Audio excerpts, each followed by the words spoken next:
Continuando a nossa série de vídeos, o Mistério de Lan, quem são os Old Ones. Eu vou falar mais propriamente da natureza dos Old Ones, mas antes disso, é uma coisa que eu já falei antes, muita gente pergunta, né, mas eu vou voltar a dizer. O que eles querem com a gente? O que eles querem conosco? Parece até medíocre, né? Eu até postei uma imagem brincando com isso esses dias, o planeta Terra parecendo um cheeseburger, um hamburgão, um x-salada gigante para Lan, os Old Ones e Jeová. Né? E é isso que eles querem. Eles querem nossa vitalidade. Eles querem a nossa vida. Eles querem lanche. Então a pior dica de literatura que eu vou dar nessa série de vídeos será dada agora. Mas é ruim mesmo. Se um dia você falar assim, eu quero ler um livro ruim, você compra esse livro que eu vou citar agora. É milhões de vezes pior do que Crepúsculo. Desculpe aí as crepusculetes, mas é muito ruim. Mas eu vou citar para que você veja até que ponto chegam as coisas, porque é um livro sobre magia do caos. Ele se chama Um Jantar para Cthulhu, de guia de magia do caos e de culinária espiritual. É ruim, cara, é ruim. No capítulo 5 do livro, diz, seja o jantar de Cthulhu como cozinhar a si mesmo.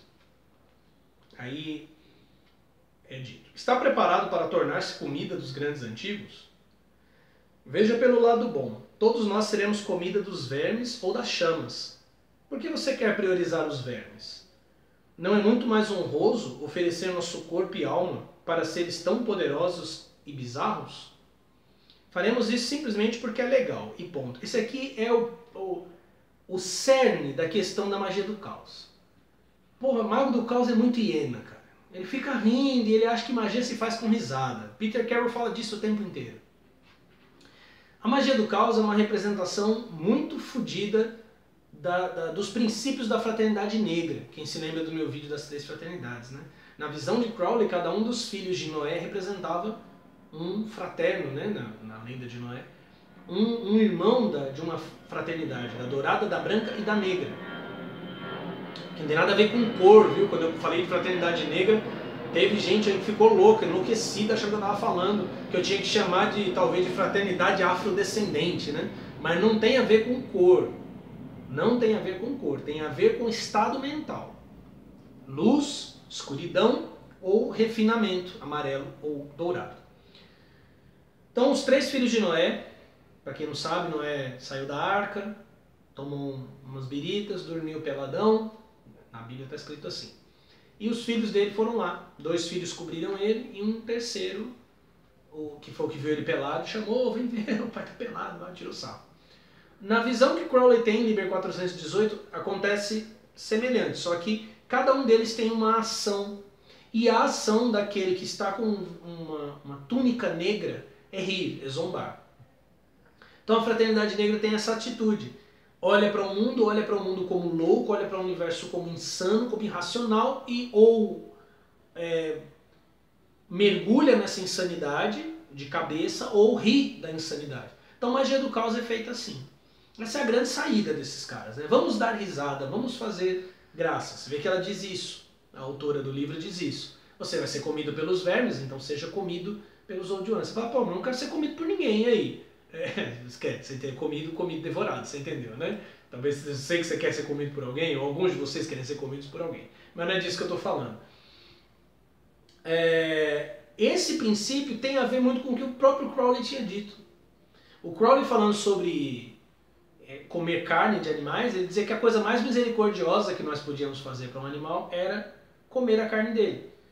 Porque quando devorávamos um animal, ele se tornava parte do nosso complexo psíquico espiritual. E aí ele tinha chance de meio que evoluir através de nós. Claro que ela provavelmente nunca nem leu isso, mas a ideia é a mesma. Né? Os Old Ones são criaturas tão magníficas, então vamos nos unir a elas. Continuando. É claro que eu posso te dizer incontáveis motivos filosóficos de por que você adoraria ser comida de Cthulhu.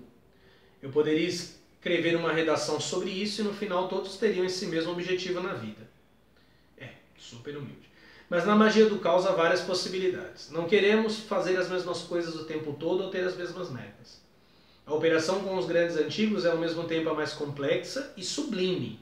Veja que e também a mais idiota. Isso nos faz gostar mais ainda dela. Então, isso aqui que ela falou, na verdade, quem disse isso foi Peter Carroll, que o trabalho com os Old Ones é o mais sublime. Vê que aquela coisa de equilíbrio que Aleister Crowley até tinha proposto, de estabelecer fixar o elo com a criatura do abismo ou com a criatura do lugar sempre dourado, foi totalmente esquecido. É o que você vê aí quando pessoas falam de magia glifótica. O que você ouve por aí pela internet é que o mundo da realidade, da imaginação, da libertação mental, psíquica está nas trevas, está no mundo do caos. Né? Tem até gente por aí dizendo que a árvore da vida solar, né, aquela árvore comum da Kabbalah, ela é uma ilha num oceano das clifóticas. Primeiro se diz que era o reverso da árvore, agora ela é um oceano de mundos e que você só alcança essa infinita sabedoria mergulhando nas trevas. E é o que eu sempre digo, essa história de equilíbrio sempre termina com você enfiando a cara na merda. É sempre assim. Não, eu vou equilibrar meu anjo e o demônio. No final das contas você está se devotando apenas ao demônio. É como trabalhar com Goécia. O cara começa a trabalhar com a Goécia e ele fica obcecado com Goécia. Ele só trabalha com Goécia. Não, isso não é verdade. Se você procurar a literatura do Lon Milo Duquette, cara famoso de Telemann, da OTO dos Estados Unidos. O cara está sempre escrevendo livros sobre Goécia, mas ele é telemita. Sobre Goécia sexual, sobre Goécia e o Templo de Salomão, ele está sempre falando dessas coisas. Você vê em vídeos de pessoas que falam de Telemann, né, que falavam só disso, de Goécia e caminho da mão esquerda e escuridão. Aí não, paramos, agora não falamos mais, vamos falar apenas de Telemann, de OTO e tal. Daqui a pouco volta e mergulha de cara na escuridão porque ela é viciante.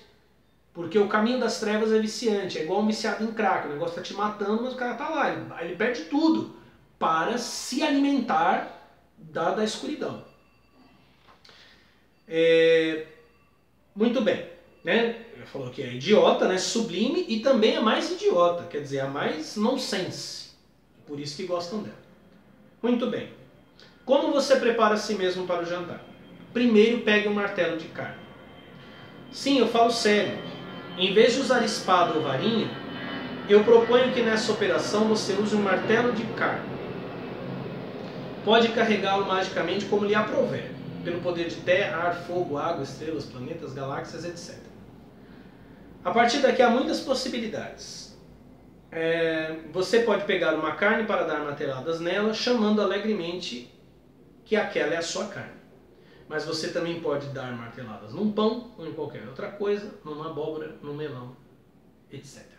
Então, eles querem devorar e já tem gente se preparando e ensinando como se preparar para virar comida dos antigos ou comida de Cthulhu.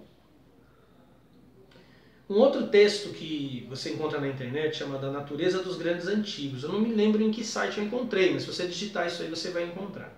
Eu não vou ler o texto, ele é gigantesco, tá? Eu só vou mostrar que há uma listagem aqui de tudo aquilo que Cthulhu, ele examina no texto apenas a natureza de Cthulhu. E extrapola isso para os Old Ones, né? Ele diz, Cthulhu é um demônio, as possibilidades do que Cthulhu possa ser. Cthulhu é um demônio, Cthulhu é uma egrégora, esse é o preferido. Porque por incrível que pareça, os magistas hoje entendem egrégora como mentira. Eles não entendem que egrégora é uma coisa que exista, que você constrói. Então essa é a preferida. Então o cara fala, não, o Cthulhu e os Old Ones, eles são uma egrégora. Mas desde quando ser uma egrégora os torna não existentes? Não, que os impede de atuar no nosso mundo físico, de influenciar as pessoas. Se eles são uma egrégora, os elementos que Lovecraft propôs para eles, a total indiferença aos seres humanos, a loucura deles, essas características estão na egrégora. Todas as evocações estão na egrégora. Então, por incrível que pareça, para magos hoje, os Old Ones, serem uma egrégora significa dizer que eles não existem, ou que de repente eles são uma televisão. A egrégora é uma TV. Quando eu quero eu ligo, depois que eu liguei ela funciona, quando eu desliguei ela não me incomoda. Ela pode estar passando em algum lugar, o satélite está mandando sinal, mas eu não tenho conexão com ela. Não é bem por aí. Não é bem por aí. A egrégora não é um brinquedo de corda. Que você dá a corda e ela está funcionando. Não, a egrégora, uma vez construída, uma vez que ela nasce, ela é um ser independente, conectado aos magistas que a criaram, aos irmãos de uma loja Rosa Cruz ou maçônica que a criaram. Ela vai alimentá-los e ser alimentada por eles. Ok? Cthulhu é um deus, são as opções, né? Demônio, egrégora, deus. Cthulhu é um ser fodidamente poderoso e poderoso de outro universo. Cthulhu é um alienígena espacial preso na Terra por causa da gravidade, por estar fraco demais ou pela falta de um transporte adequado. Cthulhu é uma célula monstruosa. No chamado de Cthulhu, que eu mostrei no livro de Lovecraft, quando Cthulhu aparece no livro, os personagens estão num barco e eles não têm como fugir, porque o Cthulhu está atrás deles. Então eles voltam o barco e atravessam o Cthulhu. E aí eles mencionam que quando eles passam, uma nuvem verde passa por eles, que fede muito, que não tem nem como descrever o odor da nuvem, e eles atravessam ele, eles vão para cima dele e atravessam. Quando eles olham para trás, as costas de Cthulhu estão se fechando. Então o autor desse texto comenta isso, se ele não seria uma célula, e que todos os Old Ones seriam parte de um mesmo grande organismo. No começo desses vídeos eu falei sobre esse culto antigo que adora os Old Ones presente na Bíblia. Só que lá na Bíblia eles adoram entidades, criaturas do caos que são chamadas de Leviatã ou Leviatã, o Behemoth, mas o Behemoth aparece pouco, e Raabe. Inclusive, se menciona que o Senhor despedaçou a Raabe, que o Deus de Israel despedaçou Raabe.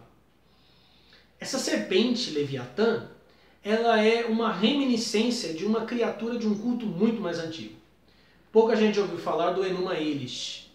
O Enuma Elish é um livro sagrado, um conjunto de tabuletas de argila que foram encontradas em Nínive, que descrevia um mito, um épico religioso da criação da antiga religião da Suméria.